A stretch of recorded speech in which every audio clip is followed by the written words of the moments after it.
बहुत से लोग हैं समाज में जो ये कहते हैं कि बाबा साहब अम्बेडकर की हत्या की गई, क्योंकि उनकी पत्नी से झगड़ा चल रहा था। एक आरटीआई लगाई कि डॉक्टर बी.आर. अम्बेडकर की मौत स्वाभाविक है या उनकी हत्या की गई है। उनका जो आरोप है सविता अम्बेडकर पर कि उनकी सविता अम्बेडकर ने बाबा साहब अम्बेडकर की हत्या की थी। कि जो हिंदू धर्म है ये लोकतंत्र विरोधी है।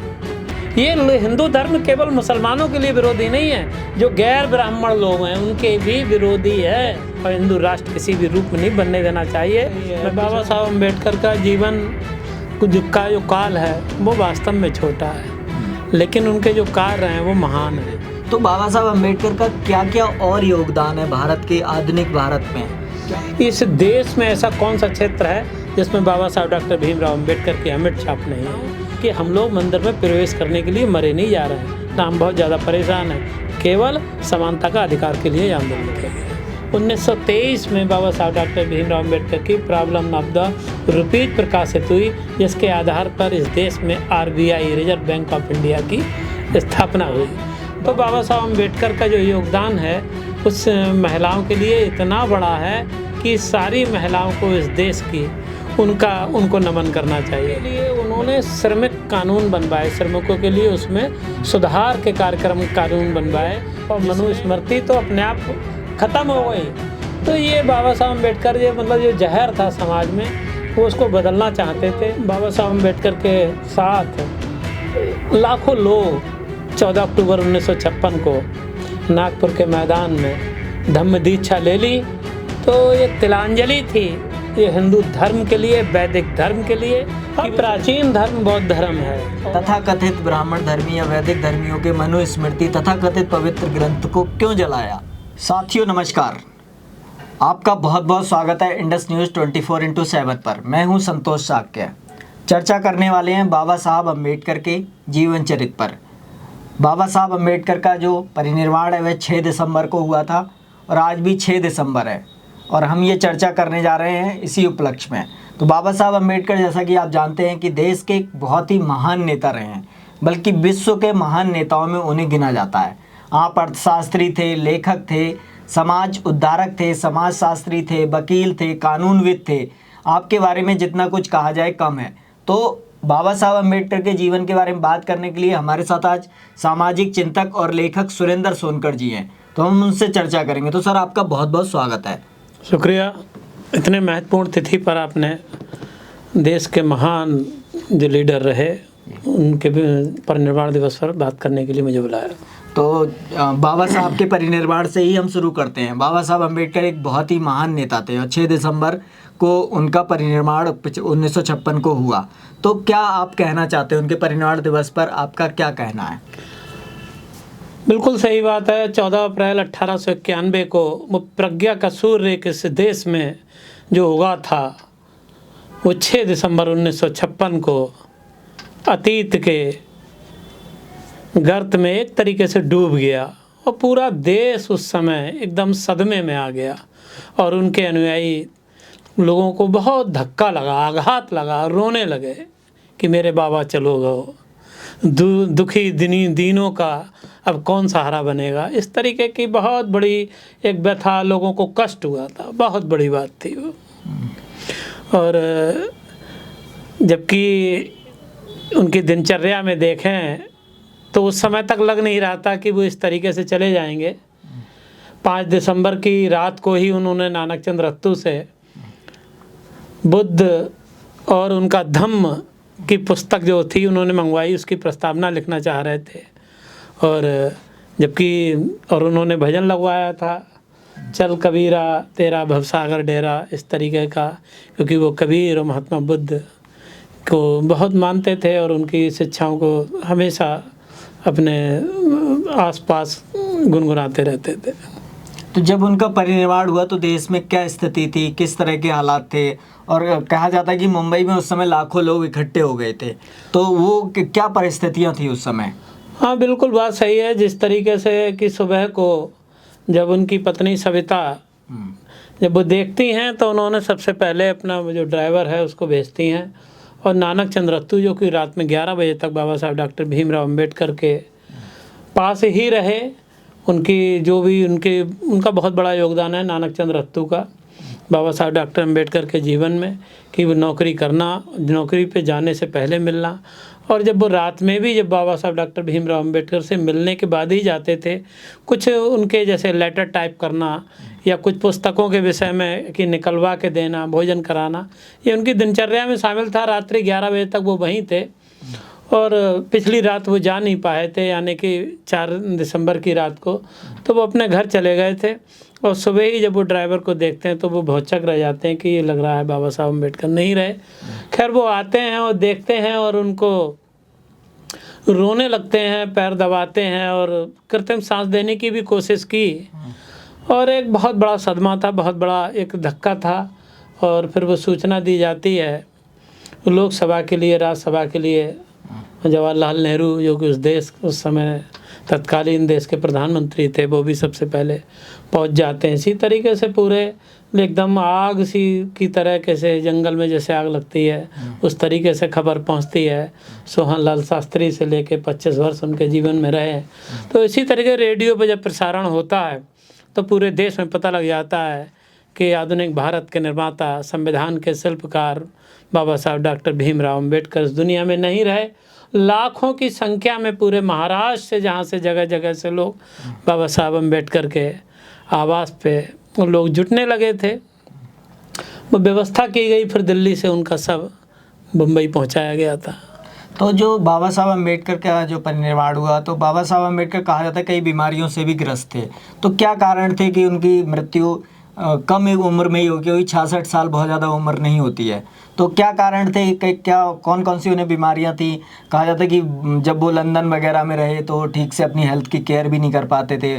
संविधान लिखते थे तब भी वो अपने स्वास्थ्य का ध्यान नहीं देते थे, लिखने पर ज़्यादा ध्यान देते थे, पढ़ने पर ज़्यादा ध्यान देते थे। तो क्या उन्हें ऐसी बीमारियाँ थी कि उनका देहावसान हुआ?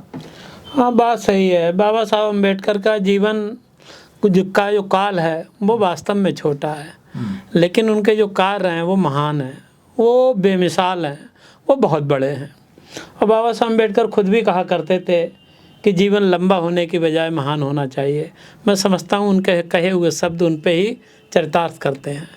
बाबा साहब अम्बेडकर को बहुत कम समय, एक तो बचपन से ही, क्योंकि उस समय जो सामाजिक व्यवस्था थी, जात भेद बहुत ज़्यादा था, तो उन्होंने बचपन से झेला। स्कूल के समय से ही स्कूल से बाहर पड़े, जात भेद का सामना करना पड़ा। और ज्यों ज्यों उनमें समझ बढ़ती गई, उनकी शिक्षा बढ़ती गई और शिक्षा की भूख बढ़ती गई, लेकिन जो सामाजिक भेदभाव वो तो ख़त्म नहीं हुए। और वो इस चीज़ के लिए संकल्पित होते चले गए, प्रण लेते चले गए कि इस जहर को इस समाज से ख़त्म करना चाहिए। तो बाबा साहब अम्बेडकर का वास्तव में जीवन बहुत कम था और काम बहुत अधिक थे। जो व्यक्ति मैं समझ सकता हूँ, अगर आप पत्रकार हैं तो पत्रकारिता करते हुए भी व्यक्ति बहुत ज़्यादा शिक्षा अर्जन नहीं कर पाता है। शिक्षित पढ़ना, फिर पत्रकारिता करना, फिर क्षेत्र में घूमना बड़ा काम होता है। और बाबा साहब अम्बेडकर के जीवन में बहुत काम है कि सामाजिक प्रताड़ना को भी झेल रहे हैं, पढ़ भी रहे हैं, और धन भी नहीं है, उसकी भी व्यवस्था करनी है। विदेशों में भी पढ़ने के लिए उनका बहुत से राजा महाराजाओं का योगदान है। मैं जानना चाह रहा हूँ क्या उन्हें ऐसी बीमारियां हो गई थी? गठिया का रोग उनको बहुत ज़्यादा ग्रसित, उससे बहुत ज़्यादा परेशान थे। पैर में दर्द रहा करता था, डायबिटीज़ भी हो गई थी, आंखें भी कमज़ोर हो गई थी। तो उन्होंने उसका कैटरेक्ट का जो था उसका उससे पहले ऑपरेशन भी कराया था। तो बहुत परेशान थे, इसीलिए शारीरिक रूप से वो अपने लिए कोई चिंता नहीं करते थे और समय बहुत देते थे। रात भर जागना, 2 घंटे 4 घंटे मात्र सोना, उतने बीच में सारे समाज के दर्द को लेकर इस बात की चिंता में उनको ख़त्म करने के लिए लगे रहना। इसीलिए बाबा साहब अम्बेडकर बहुत जल्दी परिनिर्वाण को प्राप्त हो गए। अगर वो भी अपने जीवन के लिए, अपने परिवार के लिए अगर जीते रहे होते तो बहुत शायद उनका जीवन लंबा हो जाता, लेकिन समाज के लिए जो आज जो परिवर्तन दिखाई दे रहा है वो शायद नहीं दिखाई देता। एक और अगला सवाल इसी से जुड़ा है कि बाबा साहब अम्बेडकर का, एक तो बहुत से लोग भारत में जानते भी नहीं कि उनका क्या योगदान है। अधिकतर लोग यही समझते हैं कि उनका संविधान की प्रारूप समिति के वो अध्यक्ष थे। संविधान निर्माण में जो संविधान सभा थी उसके जो प्रारूप था संविधान का वो बनाते थे। तो बाबा साहब अम्बेडकर का क्या क्या और योगदान है भारत के, आधुनिक भारत में क्या क्या योगदान है? किस तरह से उन्होंने वंचित अछूतों की मुक्ति का मार्ग खोला? तो क्या क्या उनके योगदान है? देखिए, बाबा साहब अम्बेडकर को वास्तव में जो साहित्यकार हैं उन लोगों ने केवल बाबा साहब अम्बेडकर की छवि है केवल 3 फ्रेम में फिट की है कि उनको संविधान का शिल्पकार कहा जाता है, संविधान निर्माता कहा जाता है, और उनको ये कहा जाता है कि दलितों वंचितों के लिए उन्होंने काम किया, और दूसरा कहा जाता है कि उन्होंने बौद्ध धर्म अपनाया, और ये उनको 3 फ्रेम में फिट किया जाता है। बाबा साहब अम्बेडकर को ये 3 फ्रेम में फिट होने वाले व्यक्ति नहीं है, उनको समग्रता में उनका आकलन किया जाना चाहिए। इस देश में ऐसा कौन सा क्षेत्र है जिसमें बाबा साहब डॉक्टर भीमराव अम्बेडकर की अमिट छाप नहीं है? आप देखिए, जब वो अगर हम उस सामाजिक व्यवस्था की भी आपने जो बात करी है कि वंचितों के लिए स्थितियाँ ये थी, जो महाड़ आंदोलन है, जो तालाब है, जो पानी पीने के लिए, जहाँ पर जानवर पानी पी सकते हैं, पक्षी पानी पी सकते हैं और लोग भी पी सकते हैं, लेकिन अछूत वर्ग जिनको कहा जाता था वो लोग उस पानी के पास भी नहीं जा सकते थे। तो कितना बड़ा आप समझ सकते हैं कि आंदोलन उन्होंने किया और खड़ा कर दिया कि ये इसलिए क्योंकि जब पानी, कोई भी पानी पे हक प्राकृतिक है, किसी का भी हक होना चाहिए, जात के आधार पर उनको रोका गया था, उनके लोगों को अवरुद्ध किया गया था। तो बाबा साहब अम्बेडकर ने बहुत बड़ा आंदोलन किया पानी के लिए, महाड़ आंदोलन। उस पर उन पे हमले भी हुए, लोगों के और लोगों को भी चोट आई, खाने में मिट्टी मिला दी वहाँ के लोगों ने। ये अमानवीयता का व्यवहार था जो सवर्ण समाज कहता है, जो अपने आप के लिए कि वो पानी भी नहीं पीने देना चाहता था। अगर आज जिस तरीके से हम परिप्रेक्ष्य में देखें, लोग जिस तरीके से कहा जाता है कि हिंदुओं एक हो जाओ, हिंदू सबको हिंदुओं में जोड़ दिया जाता है। महाड़ आंदोलन के बाद उनका कालाराम मंदिर का जो आंदोलन है वो बहुत बड़ा है। वहाँ पर अछूत वर्ग के लोग उस मंदिर के लिए जा नहीं सकते थे। और भी हैं, लक्ष्मी मंदिर है या कालाराम मंदिर है, कई मंदिर हैं जहाँ पर, ये इसलिए उदाहरण दे रहा हूँ कि कालाराम मंदिर के लिए बाबा साहब अम्बेडकर ने ये आंदोलन किया। और आज जो वहाँ पर जो कालाराम मंदिर है बाबा साहब डॉक्टर भीमराव अम्बेडकर की, जहाँ पर अछूत वर्ग जा नहीं सकते थे, वहाँ पर जब उन्होंने प्रवेश किया उसका वहाँ पर शिलापट्ट भी अब लगा। और जबकि बाबा साहब अम्बेडकर ने ये कहा, मैं इसलिए कह रहा हूँ, इसका मैं जो बता रहा हूँ कि लोगों को ये ना लगा कि बाबा साहब अम्बेडकर ने मंदिर में जाने के लिए लोगों से कहा।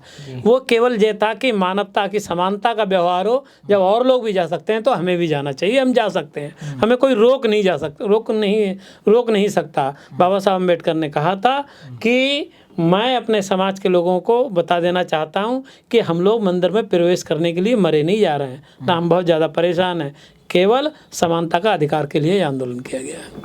और बाबा साहब में जिस तरीके से आप 2023 है 1923 को बाबा साहब डॉक्टर भीमराव अम्बेडकर ने जो है प्रॉब्लम ऑफ द रूपी, जो उनकी जो पुस्तक है वो प्रकाशित हुई। आप जो जिस तरीके से योगदान की बात कर रहे हैं वो बहुत बड़ा है, उनकी 100 साल हो रहे हैं। 1923 में बाबा साहब डॉक्टर भीमराव अम्बेडकर की प्रॉब्लम ऑफ द रुपीज प्रकाशित हुई, जिसके आधार पर इस देश में RBI, reserve bank of India की स्थापना हुई। बाबा साहब अम्बेडकर ने एक बहुत बड़ा, क्योंकि वो अर्थशास्त्र के बहुत विशेषज्ञ थे, बाबा साहब अम्बेडकर का एक बहुत बड़ा जो, अगर मैं बात करूँ कि लोगों को जो दिशा दी, जो उनका एक रचना है बुद्ध और उनका धम्म, बाबा साहब अम्बेडकर की वो रचना उनके समय में प्रकाशित नहीं हो पाई। और जब वो प्रकाशित हुई तो स्थितियाँ ये देखिए, वो केवल देश में ही नहीं, विदेश के बौद्ध अनुयायियों के लिए भी उन्होंने, वो लोगों के लिए बहुत लाभान्वित हुई और कई भाषाओं में उसका अनुवाद किया गया। तो बाबा साहब के आपने कुछ योगदान बताए, और कुछ उनके योगदान होंगे बहुत सारे जो आप बताना चाहें? बहुत हैं, भाखड़ा नांगल बांध का है, और बाबा साहब अम्बेडकर की जो सोच है हर विषय पे है, कानून पर है, और अर्थशास्त्र के हैं, शिक्षाविद हैं, पहले कानून मंत्री भी थे, पहले कानून मंत्री भी रहे, इसीलिए भी क्योंकि वो संविधान निर्माता थे, इसके साथ साथ उनको कानून मंत्री उनको बनाया गया। बाबा साहब अम्बेडकर का योजना आयोग का अध्यक्ष भी बनना चाहते थे, वो चाहते थे क्योंकि मैं उनका जो अर्थशास्त्र है उसमें बहुत ज़बरदस्त पकड़ है कि देश के निर्माण में मैं अपनी और भी भूमिका निभाऊं। जबकि तत्कालीन उस समय के मिनिस्टर जो थे उन पर 4 मंत्रालय दिए गए, और पंडित जवाहरलाल नेहरू जी ने उस समय देश के प्रधानमंत्री, उन्होंने कहा भी था कि मैं आपको दूंगा योजना आयोग, खैर उन्होंने नहीं बनाया। और लोग लदे रहे, मंत्रालयों से काम नहीं कर पाते थे, अम्बेडकर काम करना चाहते थे, ये कुछ रहा ऐसा। एक और मेरा सवाल है कि भारत की जो महिलाएं हैं उन्हें जो वैदिक धर्म था, जो ब्राह्मण व्यवस्था थी, उसमें अछूत और शूद्र माना गया, चाहे वो किसी भी वर्ग की महिलाएं हों। तो महिला उत्थान के लिए कहा जाता है कि बाबा साहब का बहुत बड़ा योगदान है। तो भारत की महिलाएं के लिए जो उन्होंने क्या किया, वो क्या योगदान था उनका? बाबा साहब अम्बेडकर ने जो उस समय के आज भी है काफ़ी हद तक, उस समय जो व्यवस्था थी, क्योंकि शिक्षा उससे पहले महात्मा ज्योतिबा फूले, सावित्रीबाई फूले का योगदान से शुरू होता है, मतलब महिलाओं के लिए थोड़ा थोड़ा क्रांति होने लगी थी, लेकिन सामाजिक व्यवस्थाएं वो जो कहती थी, महिलाएं उस समय भी पढ़ नहीं सकती थी, स्कूल नहीं जाती थी, माता पिता खुद भी नहीं भेजा करते थे, क्योंकि उनको डर लगता था, लोग कहेंगे अरे उनकी लड़की स्कूल जा रही है या पढ़ने जा रही है, अरे उसको पढ़ के करना क्या है, दूसरी जब शादी होगी तो चूका चौला ही करना है। तो बाबा साहब अम्बेडकर का जो योगदान है उस महिलाओं के लिए इतना बड़ा है कि सारी महिलाओं को इस देश की उनको नमन करना चाहिए। मैं ये चाहता हूँ जिस तरीके से हिंदू कोड बिल के द्वारा बाबा साहब डॉक्टर भीमराव अम्बेडकर ने उनको बहुत बड़ा एक जो दिया अधिकार महिलाओं के लिए, जो कि उस समय सामाजिक व्यवस्था थी कि अगर किसी बेटी की शादी होती है तो पिता भी कहते थे, माँ भी कहती थी कि अगर तुम वहाँ जा रही हो तो तुम्हारी लाश ही निकलनी चाहिए, और चाहे वो पति नशेड़ी हो, शराबी हो, पागल हो, और घुट घुट कर मरना पड़ता था या जीना पड़ता था। बाबा साहब अम्बेडकर ने उनके लिए, महिलाओं के लिए जो दिया अधिकार, अगर पति से किसी भी स्थिति में ये लगता है जीवन नहीं चल सकता तो वो उसके लिए क्या कहते हैं, कोर्ट में केस कर सकती है, तिलांजलि दे सकती है। ये बहुत बड़ा अधिकार था बाबा साहब अम्बेडकर का। और प्रसूति अवकाश, महिलाओं के लिए सरकारी नौकरियां हैं, उनके लिए प्रसूता अवकाश की उन्होंने व्यवस्था करी, वेतन सहित। और उस समय जो कोयले की खदानें थीं उसमें महिलाएं थीं जो मजदूर थीं, 14-14 घंटे, 18-18 घंटे महिलाएं क्या पुरुषों का भी काम था, तो उनके लिए उन्होंने श्रमिक कानून बनवाए, श्रमिकों के लिए उसमें सुधार के कानून बनवाए, जिसमें उनके लिए समय की सीमा करी 8 घंटे का। श्रमिकों के लिए बहुत बड़ा बात था, बहुत बड़ी बात थी कि श्रमिक वर्ग बहुत बड़ा था और आज भी श्रमिक लोग बहुत हैं, तो ये बड़ी बात थी। 8 घंटे का कराया, उनके लिए शिक्षा की और अस्पतालों की व्यवस्था उन्होंने बाबा साहब अम्बेडकर ने कराई है। तो सर, हिंदू कोड बिल जो आपने बताया वो आने से पहले जो वैदिक धर्म जो मनुस्मृति थी उसमें क्या जो ये हिंदू युवक होते थे वो कितनी शादियां भी कर सकते थे? ऐसा था ना कि अब जो ये लोग बार बार कहते हैं, जो ये इनके पुरोहित हैं, कि हमारे यहाँ एक शादी होती है, तो ये एक शादी का नियम तो बाबा साहब अम्बेडकर ने दिया, ना कि ये इनकी व्यवस्था का है। तो इस पर आप बिल्कुल बात सही है, आपने सही प्रश्न किया कि उससे पहले जो व्यवस्था थी कि पुरुष तो कई शादी कर सकता था, लेकिन महिला एक ही शादी करती थी। ये बाबा साहब अम्बेडकर ने ये बाध्यता ये किया है, क्योंकि इससे जीवन नारकीय महिला का हो जा सकता था। होता था कि एक शादी है और पति की नौकरी लगी या कहीं वो बाहर गया, वहाँ दूसरी शादी कर लेता था। तो ये बहुत बड़ा कानून जो महिलाओं के लिए दिया बाबा साहब अम्बेडकर ने कि पुरुषों को एक ही शादी, और इस तरीके से आपने देखा होगा सरकारी नौकरियों में रहते ये बहुत बड़ा नियम है कि दूसरी शादी नहीं कर सकता।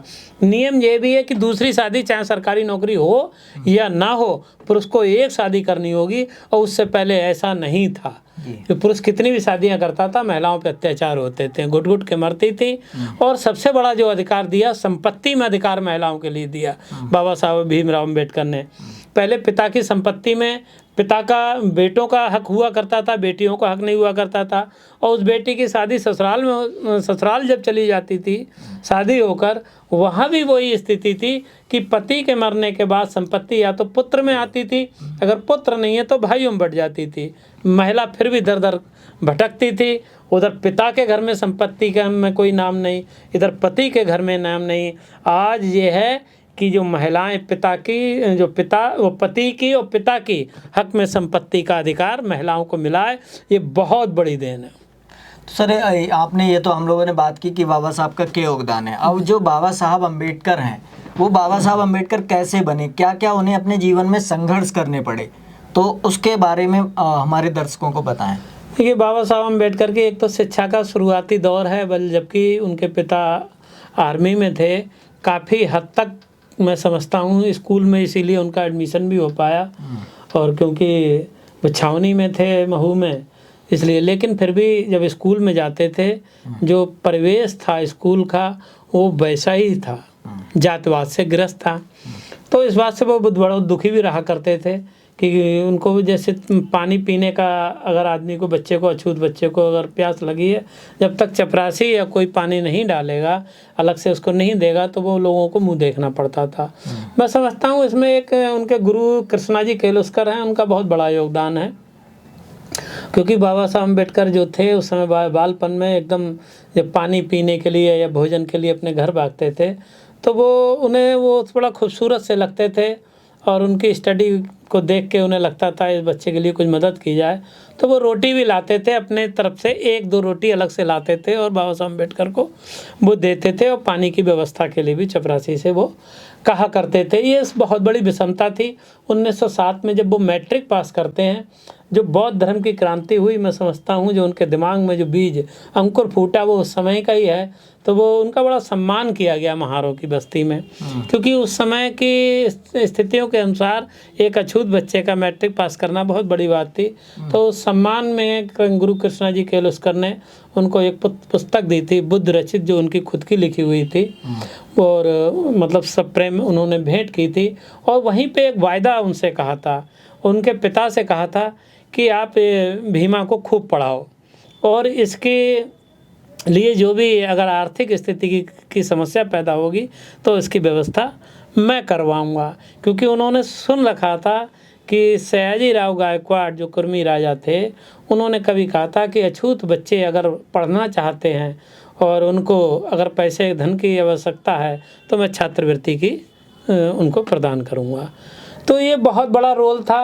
और एल्फिंस्टन कॉलेज में बाबा साहब अम्बेडकर का जब वहाँ पर उनका प्रवेश कराया जाता, पैसे की आर्थिक स्थिति सही नहीं थी, तो सयाजी राव गायकवाड़ के पास गुरु कृष्णा जी केलुस्कर ही लेके गए थे। और जब उन्होंने साक्षात्कार लिया तो वो बहुत खुश हुए सयाजी राव गायकवाड़। तो उन्होंने उनकी जो शुरुआती में मैं समझता हूँ उसी समय से 50 रुपये की उस समय आर्थिक उन छात्रवृत्ति बाबा साहब अम्बेडकर को बांधी थी। और उनका बहुत बड़ा रोल है। अगर जब विदेश में भी पढ़ने गए तब भी सयाजी राव गायकवाड़ की छात्रवृत्ति के योगदान की बदौलत ही विदेश में पढ़ पाए। उसके बाद छत्रपति साहू जी महाराज का भी योगदान है, जिन्होंने जैसे आपने कहा बहुत योगदान है। उन्होंने पत्रकारिता का भी योगदान है कि उन्होंने 31 जनवरी 1920 को जब मूक नायक जो पत्र निकाला था तो 2500 रुपये की आर्थिक जो मदद करी थी तो राजा छत्रपति साहू जी महाराज ने करी थी। एक और बात है कि बाबा साहब अम्बेडकर ने जो वैदिक धर्म है, जिसे ब्राह्मण धर्म भी कहते हैं, जिसे कई लोग हिंदू धर्म भी कहते हैं, वो छोड़कर बौद्ध धर्म जो है वो अपना लिया था। तो इसके पीछे क्या कारण थे? उन्होंने वैदिक धर्म क्यों छोड़ा और जो बौद्ध मत है वो क्यों, बौद्ध धर्म जो है वो क्यों अपनाया? उसका सामाजिक व्यवस्थाएं जो थी हिंदू धर्म के हिसाब से, महिलाओं के साथ दुर्व्यवहार और वर्गीकरण जो है कि उनके जो वर्ण वेद हैं, ब्राह्मण क्षत्रिय वैश्य शूद्र, तो उसके अनुसार जो मनुस्मृति या जो उनके शास्त्र कहते हैं उसके तरीके का व्यवहार जो कि बिल्कुल दिखाई देता था वैसा ही वो लोग किया करते थे। बाबा साहब अम्बेडकर ने कई बार ये प्रयास किए, जिस तरीके से मैंने अभी आपको बताया था, महाड़ आंदोलन के द्वारा, मंदिरों के द्वारा, जब मंदिर में प्रवेश नहीं करने दे रहे हैं, सड़कों पे नहीं चलने दे रहे हैं, स्कूल में शिक्षा नहीं लेने दे रहे हैं, तो बाबा साहब अम्बेडकर ने कई बार प्रयास किए। और इसका राउंड टेबल कॉन्फ्रेंस में भी इस बात की कई बार चर्चा हुई। और महात्मा गांधी से भी इस बारे में कई बार मिलन हुआ। महात्मा गांधी ने भी ये बात कहा कि हाँ ये सब दूर होना चाहिए। तो उन्होंने बहुत प्रयास किए कि ये सब चीज़ें इसमें सुधार हो जाएं। और हिंदू महासभा के लोगों ने भी कोशिशें करते थे, वार्तालाप में तो कहते थे, लेकिन वो अमल में नहीं लाते थे। और बाबा साहब अम्बेडकर ने बहुत समय दिया। आप ये समझ सकते हैं कि जब उन्होंने बौद्ध धर्म में दीक्षित हुए उससे पहले 13 अक्टूबर 1935, 21 साल का समय है कि मैं हिंदू धर्म में पैदा तो हुआ हूँ जो कि मेरे बस में नहीं था, और हिंदू धर्म में मैं मरूंगा नहीं जो कि मेरे बस में है। तब भी समाज नहीं सुधरा। उन लोगों की वही दशा कि कहीं पर महिलाएं अच्छे कपड़े पहन लें तब उनके संग अत्याचार होता था। कई बार ऐसा है, एक बार की घटना दिखाई देती है गुजरात के में किसी गांव में कि किसी के कोई मेहमान आए थे, उन्होंने देसी घी में खाना खिलवाया मेहमानों के लिए और बर्तनों में खिलवाया, तो वहाँ के लोगों को बहुत नागवार गुजरा और उन लोगों ने उन बारातियों को, उनके मेहमानों को पीटा और जितना खाना था उसमें मिट्टी मिला दी। उनको इसी बात का दुख था कि देसी घी में खाना खिला रहे हैं और बर्तनों में खाना खिला रहे हैं। तो ये बाबा साहब अम्बेडकर ये मतलब जो जहर था समाज में, वो उसको बदलना चाहते थे और बहुत प्रयास किए। कई हैं उनके, पंजाब तक, गुजरात, महाराष्ट्र के कई जगह ऐसे आंदोलन हैं और शिक्षाएं दी हैं, सभाओं में कहा है कि लेकिन समाज बदलने को तैयार नहीं था। तो बाबा साहब अम्बेडकर ने तभी ये वैदिक जो धर्म कहा जा रहा है इसको तिलांजलि दे दी और लोगों से अपील की कि आप लोग मेरे साथ आओ। और उस पर बड़ी आलोचना हुई जब उन्होंने ये घोषणा की थी कि अम्बेडकर जाएंगे तो कोई लोग उनके साथ नहीं जाएंगे और बौद्ध धर्म में क्या रखा है और हिंदू धर्म में ही रह के हम लोग सुधार करेंगे।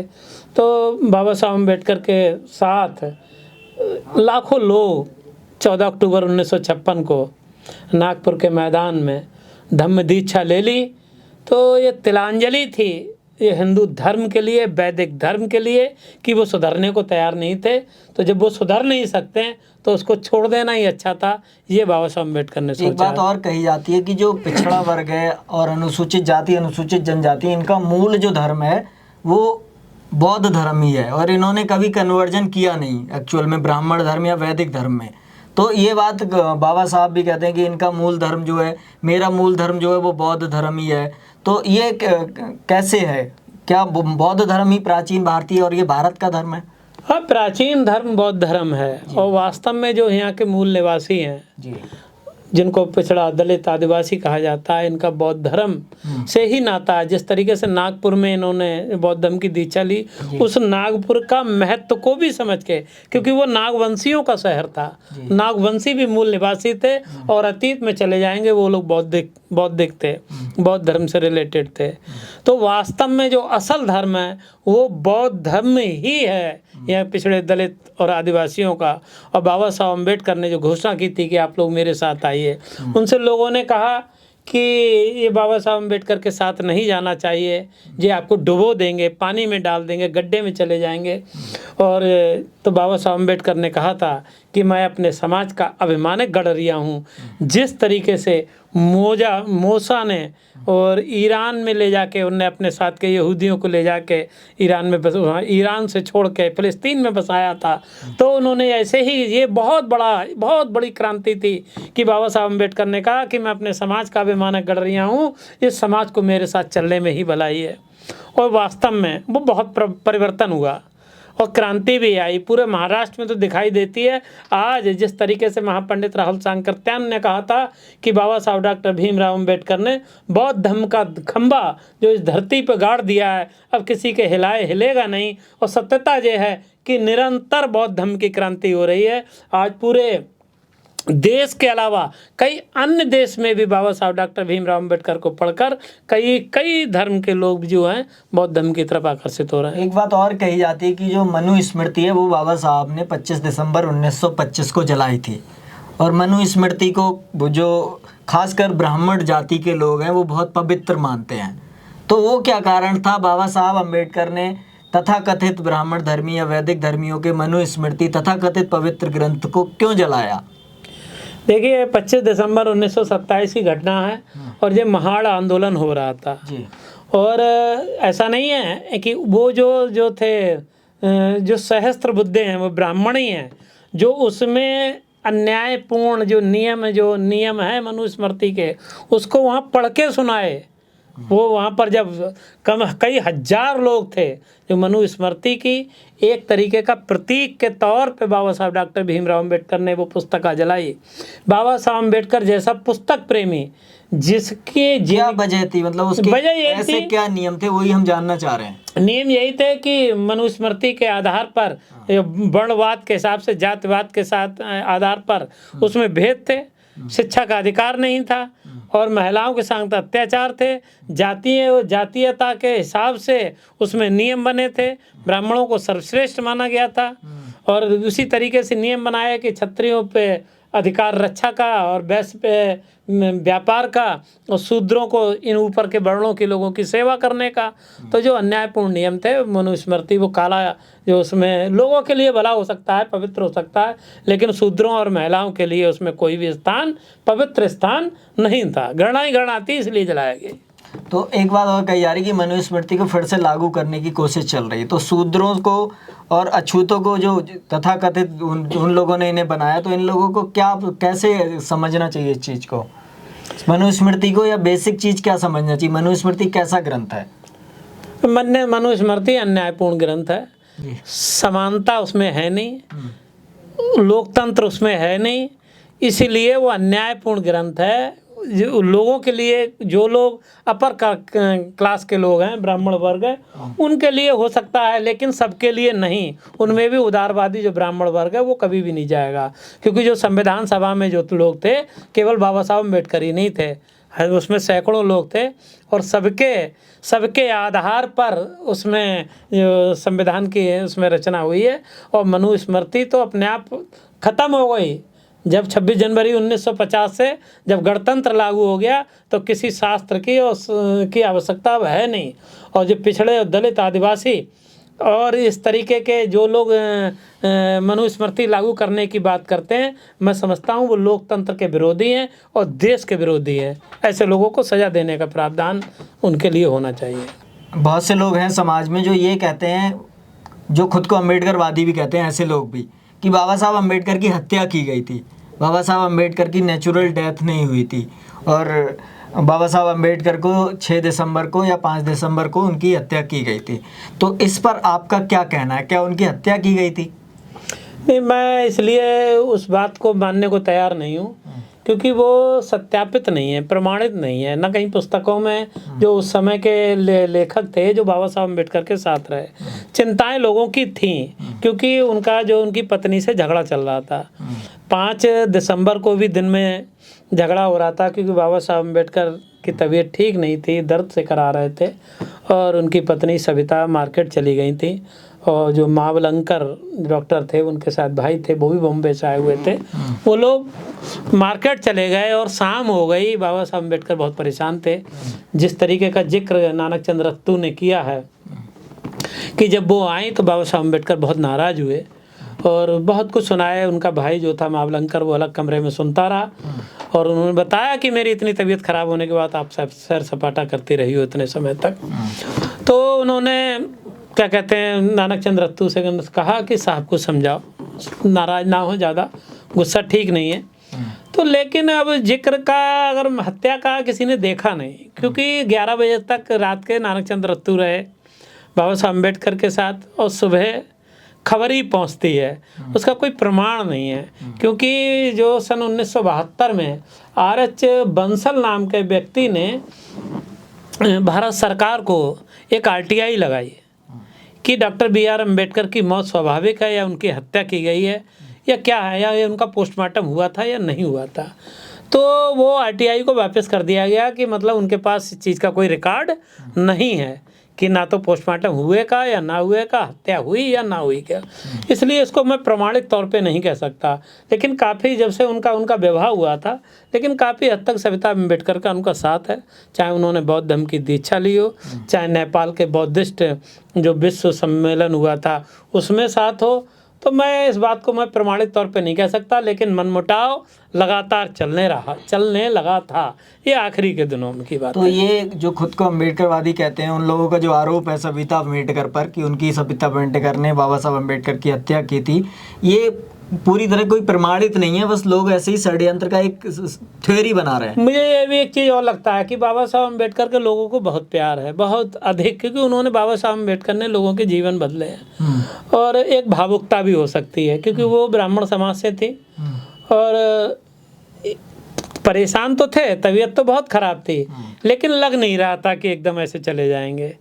तो लोगों की शंकाएं हैं, उनकी मोहब्बत है बाबा साहब अम्बेडकर के प्रति, शंकाएं हैं कि ऐसा हो सकता है कि किसी भी तरीके से उनकी हत्या की गई हो।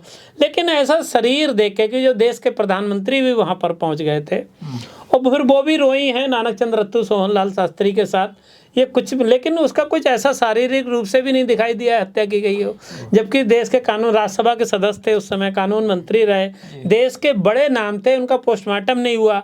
अगर पोस्टमार्टम हुआ होता, रिपोर्ट क्लियर हो जाती, तो इसको मैं प्रमाणिक तौर पे ऐसा कुछ भी नहीं कह सकता। लोगों की भावुकता हो सकती है, मैं समझता हूँ बाबा साहब अम्बेडकर के प्रति उनका स्नेह बोलता है। जी, तो मैं हत्या की बात मैं नहीं स्वीकारता किताबों के माध्यम से।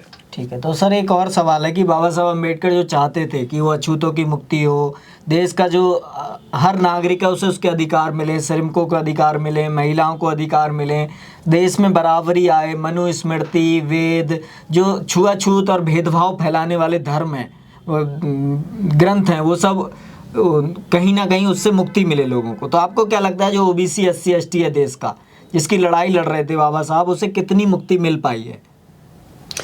बाबा साहब अम्बेडकर जिस तरीके से चाहते थे, बाबा साहब अम्बेडकर ने जब 26 नवंबर 1949 को जब संविधान अंगीकृत किया गया, एक चिंता व्यक्त की थी कि संविधान में कुछ त्रुटियां या कमियां रह सकती हैं, अगर उसको अमल में लाने वाले लोग भले होंगे, अच्छे होंगे, तो संविधान बहुत अच्छा होगा।